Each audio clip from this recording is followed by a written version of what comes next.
Parisians work very hard all year long, hoping to take a few days off from the rushing and gushing sound of noisy Paris and off to neighboring cities that only are 1 or 2 hours away, whether to enjoy the calm sea or change sceneries for a change. Parisians prefer cities that are not too far and not too expensive.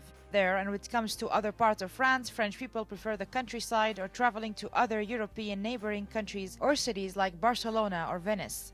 Some excursions outside Paris, they go and visit the castle from the Loire Valley, and they go to the Mont Saint-Michel. From Paris, it's easily done. You can, in one day, you can visit the Mont Saint-Michel, which is 2 hours by train. So you can really easily reach some really nice places from Paris, so it can be a base.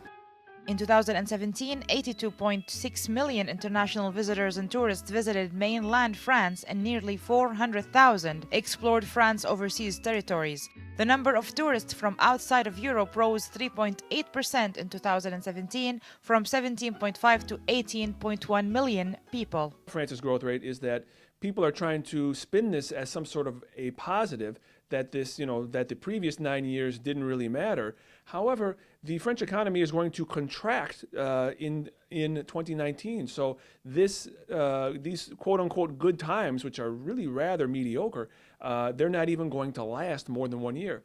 Economists say that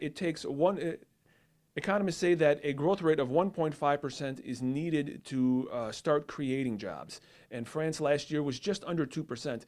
And what's interesting is that even though France went higher than 1.5%, they still had a net increase in the overall number of unemployed people. In 2017, the French tourism sector generated nearly $160 billion in revenues, 1/3 of which came from foreign visitors. Tourism accounted for 7.2% of French GDP in 2017, with 1.3 million people employed in the sector.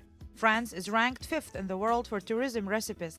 With 43 designated sites, France is one of the largest contributors to UNESCO's World Heritage List. The Palace de Versailles and the Eiffel Tower both attract more than 7 million visitors every year, while the Château des Ducs de Bretagne Museum, the Melau Viaduct and Mont Saint-Michel all attract more than 1 million people. Farah Al-Hashim reporting for KTV2 News for the Business Review, Paris.